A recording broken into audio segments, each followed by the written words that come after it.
John Ford's 1956 masterpiece, The Searchers, isn't just another Western. Behind John Wayne's legendary performance and those stunning Monument Valley landscapes lies a web of secrets, scandals, and bizarre production stories that would make your jaw drop. We're talking studio sabotage, anachronistic blunders caught on film, and real-life drama that rivaled anything on screen. From the controversial themes that sparked decades of debate to the hidden details directors and film students obsess over to this day, this classic harbored more mysteries than most fans could ever imagine. What you're about to discover will completely change how you see this iconic film. If you're ready to uncover the untold stories behind one of cinema's greatest westerns, make sure you hit that subscribe button and turn on notifications so you never miss our deep dives into Hollywood's most fascinating secrets. Number 20. Modern filmmakers worship this movie. The Searchers didn't just entertain audiences back in 1956. It fundamentally rewired how directors thought about making films. Martin Scorsese has called it one of the most influential movies ever created, and he's not alone in that assessment. George Lucas studied Ford's framing techniques obsessively when crafting Star Wars, particularly how Ford used doorways and natural landscapes to create visual storytelling without dialogue.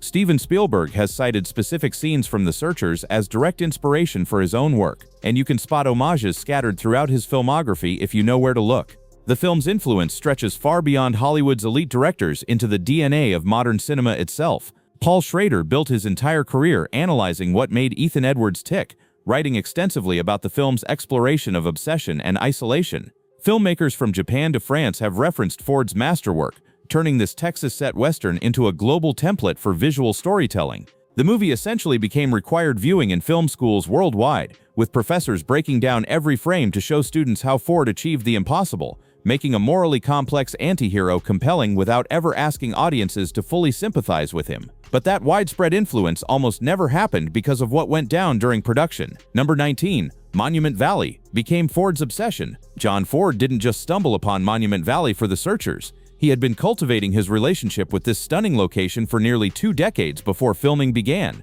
His first visit there in 1938 for Stagecoach transformed him from a successful director into someone utterly possessed by the landscape's dramatic potential. Ford recognized something other filmmakers missed.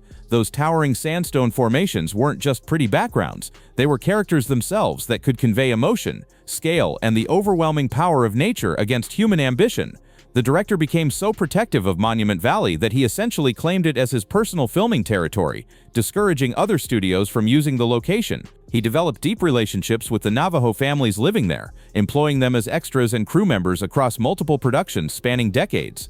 Ford understood the land's spiritual significance to the Navajo people and incorporated that reverence into how he framed his shots, creating imagery that felt mythic rather than merely scenic. By the time The Searchers rolled cameras, Ford had spent years learning every angle, every time of day, every way the light played across those red rocks. This obsession would lead to one of cinema's most beautiful geographical lies. Number 18. The racial themes that ignited controversy. When The Searchers premiered, audiences weren't prepared for its unflinching examination of hatred and racism on the American frontier. Ethan Edwards wasn't your typical Hollywood hero riding in to save the day. He was a Confederate veteran consumed by rage against Native Americans, to the point where he'd rather see his niece dead than living as part of their culture. Ford forced viewers to follow this deeply flawed, arguably monstrous protagonist for over 2 hours, never softening his edges or providing easy redemption. Critics at the time struggled with how to process a Western that made them this uncomfortable, where the supposed good guy casually shoots out the eyes of dead enemies and speaks with venomous hatred throughout the film. The controversy only intensified as decades passed and scholars began dissecting what Ford was really trying to say about American history and mythology. Was the film criticizing racism by exposing its ugliness, or was it perpetuating harmful stereotypes through its portrayal of Native Americans as savage kidnappers? These debates raged through academic circles, with passionate arguments on both sides about Ford's intentions and the film's ultimate message. The depiction of Comanche characters as one-dimensional threats troubled many viewers, even as others argued that seeing racism through Ethan's eyes was precisely the point. What's undeniable is that Ford created something far more morally complex than typical 1950s entertainment, refusing to provide the clear-cut good versus evil narrative that audiences expected from Westerns. That complexity extended to a single doorway that would haunt film analysis forever. Number 17. Cinema's most analyzed frame. The final shot of The Searchers. where Ethan stands alone in that doorway watching the reunited family from outside, has generated more academic papers and film essays than possibly any other single frame in cinema history. Directors and cinematographers have spent careers trying to decode everything Ford packed into those few seconds. The way Wayne is backlit into silhouette, how the door frame literally frames him between civilization and wilderness, the symbolism of him remaining outside while others enter domestic life. Film students worldwide have written dissertations analyzing the shot's composition, lighting, and what it reveals about Ethan's psychological isolation from the society he's supposedly protecting. What makes this moment endure is how much story Ford tells without a single word of dialogue. You can see Ethan's entire character arc compressed into his body language as he turns away, understanding he'll never belong in the world he's helped preserve. The shot has been homaged, parodied, and recreated countless times across 7 decades of filmmaking, from serious dramas to animated comedies. Even people who've never seen The Searchers recognize the image when they encounter it. That lone figure silhouetted in a doorway has become shorthand for isolation and the cost of obsession. Speaking of costs, the film's financial journey was almost as dramatic as its story. Number 16, Box Office versus Critical Evolution. The Searchers didn't explode at the box office when it premiered in March 1956, pulling in respectable but not extraordinary numbers that barely ranked it among the year's top earners. Contemporary critics gave it polite reviews without recognizing they were watching what would become one of cinema's most important films, treating it as just another solid John Wayne Western that would be forgotten once the next big release came along. The film earned back its budget and turned a modest profit, then largely faded from public consciousness as newer movies captured audience attention. The transformation happened gradually over the following decades as film critics and directors began revisiting Ford's work with fresh eyes.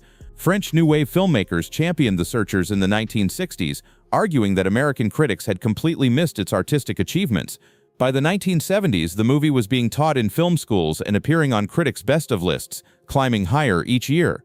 Today, it consistently ranks among the greatest films ever made in any genre, a complete reversal from its initial lukewarm reception. But one actor never got his chance to be part of that legacy, thanks to corporate interference. Number 15, Disney's career-destroying decisions. Fess Parker was riding high as the biggest television star in America when John Ford personally requested him for The Searchers, believing Parker's Davy Crockett fame would translate perfectly to the role of Martin Pauly. Kids everywhere were wearing coonskin caps and singing Parker's theme song, making him one of the most recognizable faces in entertainment. Ford recognized that popularity could bring audiences to theaters and specifically asked Warner Brothers to negotiate with Disney for Parker's services, a common practice when actors were under exclusive studio contracts. The role would have paired Parker with John Wayne in what became a defining Western, potentially launching him into major motion picture stardom beyond his television success. Walt Disney killed the opportunity without even telling Parker it existed. Disney flatly refused to loan out his star to another studio, keeping Parker locked into television work while the film that could have transformed his career went to Jeffrey Hunter instead. Parker remained completely unaware that Ford had requested him, continuing to work for Disney without knowing about the door that had been slammed shut behind his back. He only discovered the truth years later during a videotaped interview for the Archive of American Television, learning for the first time that one of Hollywood's most respected directors had wanted him for a role in a film that would become a certified classic. When Parker reflected on this missed opportunity, he described it as easily the worst career reversal of his professional life, recognizing that working with Ford and Wayne could have elevated him from television personality to serious film actor. Disney's decision to block the loan out effectively trapped Parker in a box he could never escape, denying him the chance to prove himself in prestige cinema. The bitterness in Parker's later interviews suggests he understood exactly what had been stolen from him, a legacy-defining role in one of the greatest westerns ever made, sacrificed to Disney's desire to control his contracted talent. While Parker's career was being sabotaged, an actual car was sabotaging the film's historical accuracy. Number 14, a 1950s car crashes, the 1868 Frontier. During one of The Searchers' most dramatic winter sequences, where cavalry soldiers carefully cross a frozen river in harsh frontier conditions, eagle-eyed viewers can spot something that definitely didn't exist in 1868, a modern automobile. The scene is supposed to show the brutal reality of military operations during the Indian Wars, with mounted soldiers navigating icy water while surrounded by snow-covered wilderness. As the camera captures this wide shot of Old West hardship, a 1950s-era car drives from left to right across the distant background, before stopping behind a cluster of trees, completely destroying the historical illusion Ford worked so hard to create. What makes this blunder particularly noticeable is that the vehicle remains visible for several seconds rather than just flashing briefly through frame, giving audiences plenty of time to spot the anachronism.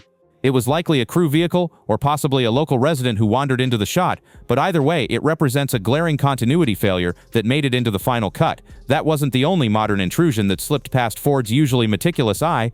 Number 13. Sunglasses. In the Civil War era, the same snowy river crossing sequence that featured the visible automobile also contains another impossible anachronism: a woman wearing modern sunglasses despite the film being set decades before such eyewear existed. She appears among a group of Native American riders crossing the icy water on a white horse, and her contemporary shades create an obvious break from the 1868 setting. Sunglasses as we know them weren't mass-produced until the 1920s, making their presence in a Civil War-era Western completely impossible from any historical standpoint. The eyewear appears to be typical 1950s style, suggesting either a crew member accidentally wandered into frame or a Native American extra forgot to remove her personal sunglasses before filming began. The mistake remains clearly visible for several seconds, giving viewers plenty of opportunity to notice if they're watching the background carefully. This type of continuity error was unfortunately common in location shooting during that era, when directors had less control over large outdoor scenes with numerous extras. But at least that extra was actually alive, unlike another performer who definitely wasn't. Number 12. The breathing corpse.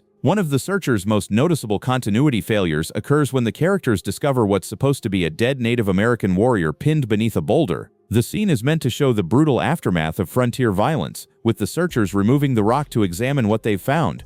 There's just one problem. The supposedly deceased actor is very obviously breathing throughout the entire sequence, his chest visibly rising and falling as he lies there pretending to be lifeless. The breathing becomes even more apparent when the rock is actually lifted off, and the movement of his chest grows more pronounced under the camera's gaze. The worst moment happens when Ward Bond reaches down to remove a red cloth covering the performer's face, and the actor visibly flinches in reaction to Bond's touch, completely shattering any illusion that this is meant to be a corpse. The red handkerchief also appears and disappears inconsistently between different camera angles, adding another layer of sloppiness to an already problematic scene. Speaking of unusual casting choices, One Family Connection created a unique form of movie magic. Number 11. Real sisters, 8 years apart.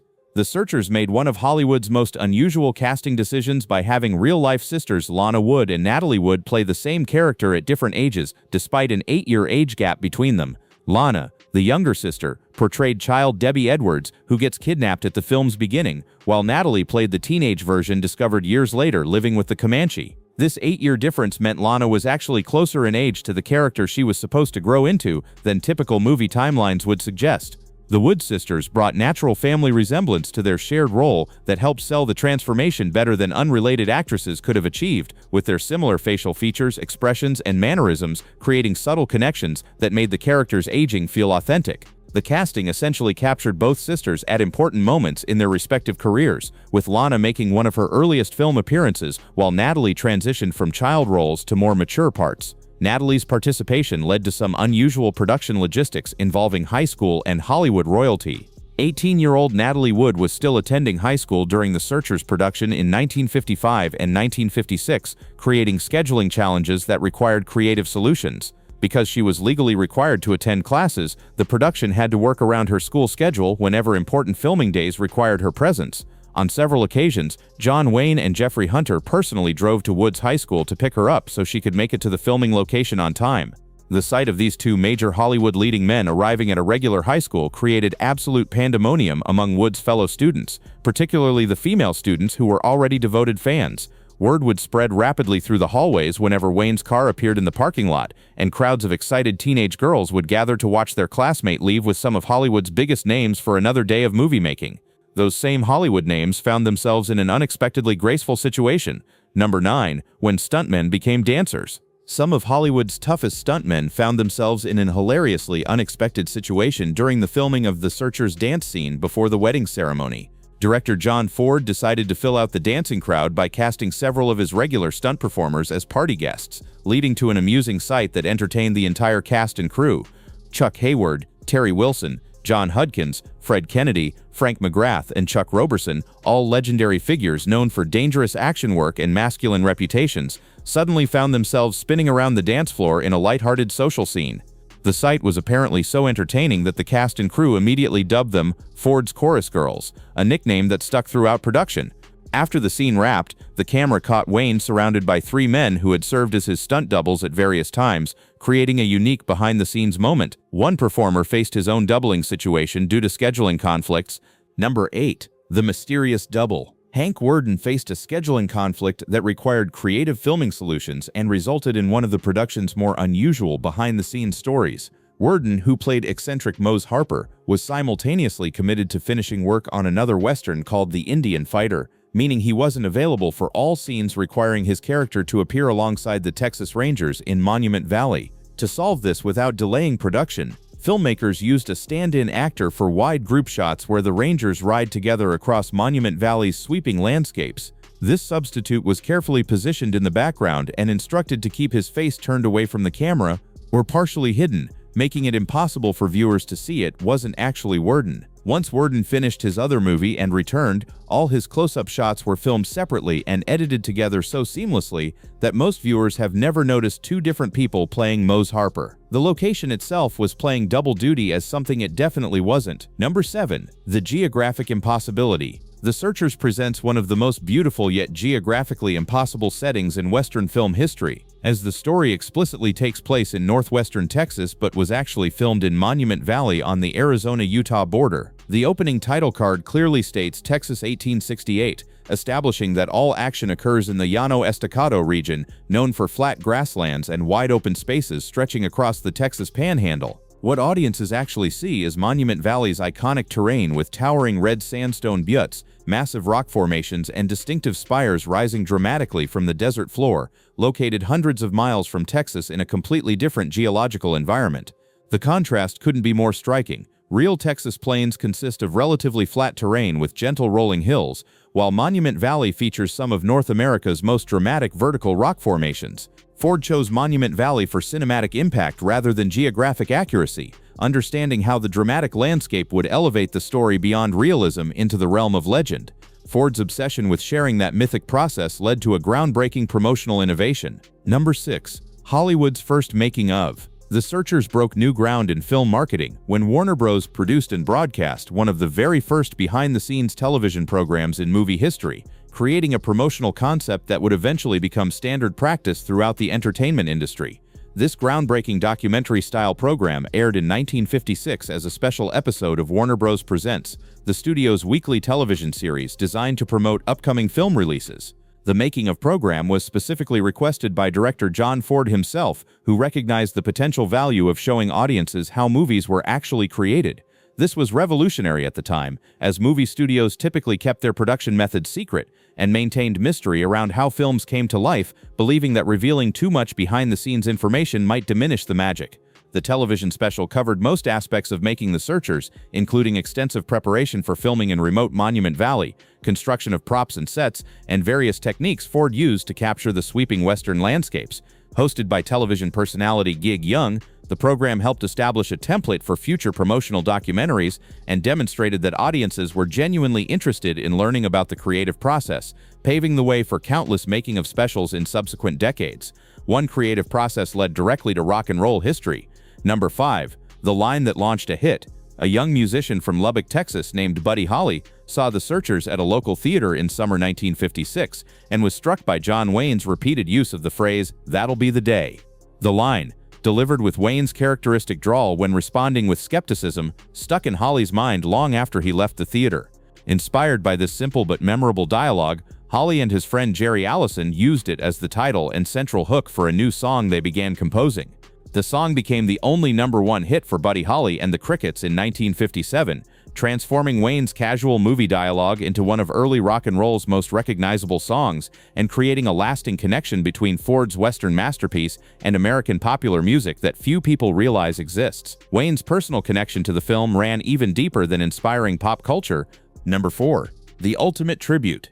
John Wayne's connection to The Searchers ran so deep that he named his youngest son after the character he portrayed, demonstrating how much the role of Ethan Edwards meant to him. Throughout his legendary career, spanning over 5 decades and more than 170 films, Wayne consistently maintained that Ethan Edwards was the best and most complex character he had ever brought to life on screen. When his youngest son was born, Wayne gave him the name Ethan Wayne, creating a permanent family legacy tied to what he considered his greatest screen achievement and representing his belief that the character had fundamentally changed his understanding of portraying complex, morally ambiguous heroes. But Wayne's final moment on screen contained an even deeper tribute to the past. Number 3. The Pose That Honored the Dead. The iconic final shot where John Wayne stands alone in the doorway contains a subtle tribute that most viewers never recognize. Wayne's character adopts a specific pose where he holds his right elbow with his left hand, creating a distinctive silhouette that was actually a deliberate homage to Harry Carey,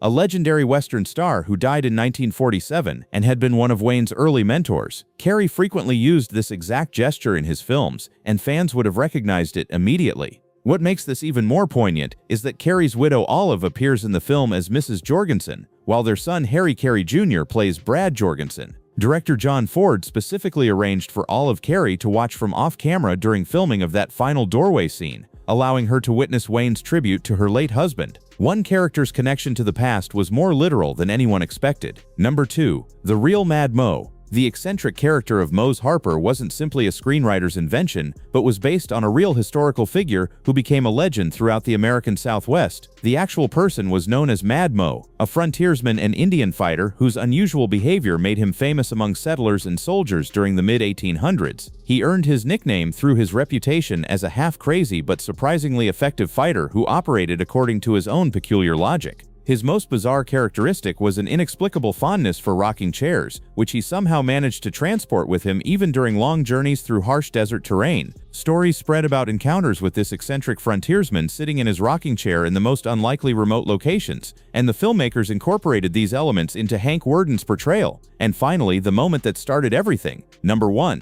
The Wedding That Stopped Production. During filming in 1956, John Wayne discovered one of his co-stars crying alone in her teepee between takes, leading to one of the most heartwarming stories from the production. Beulah Archuleta, a Native American actress who played the character Look, was found in tears by Wayne during a break in shooting at Monument Valley. When Wayne asked what was wrong, Archuleta explained she was going to miss her son's wedding because she was required on set. Without hesitation, Wayne stopped production for several days and arranged for his personal airplane to fly Archuleta from remote Monument Valley to California so she could attend the ceremony. This gesture was particularly significant given that 1950s productions operated on extremely tight schedules and budgets, making delays costly and unusual. The story reveals a side of Wayne many never knew existed, showing his genuine care for fellow actors regardless of their role size, and demonstrating how his real-life character often mirrored the moral code of the heroes he portrayed on screen. So there you have it, 20 facts that reveal The Searchers was far more than just another Western. From studio politics that destroyed careers to genuine acts of kindness that stopped production, from geographical impossibilities to rock and roll inspiration, this film's behind-the-scenes story rivals anything that made it onto the screen. If you enjoyed discovering these hidden secrets, make sure to smash that like button, drop a comment telling us which fact shocked you the most, and subscribe for more deep dives into Hollywood's greatest mysteries. What other classic films do you want us to investigate? Let us know below, and we'll see you in the next one.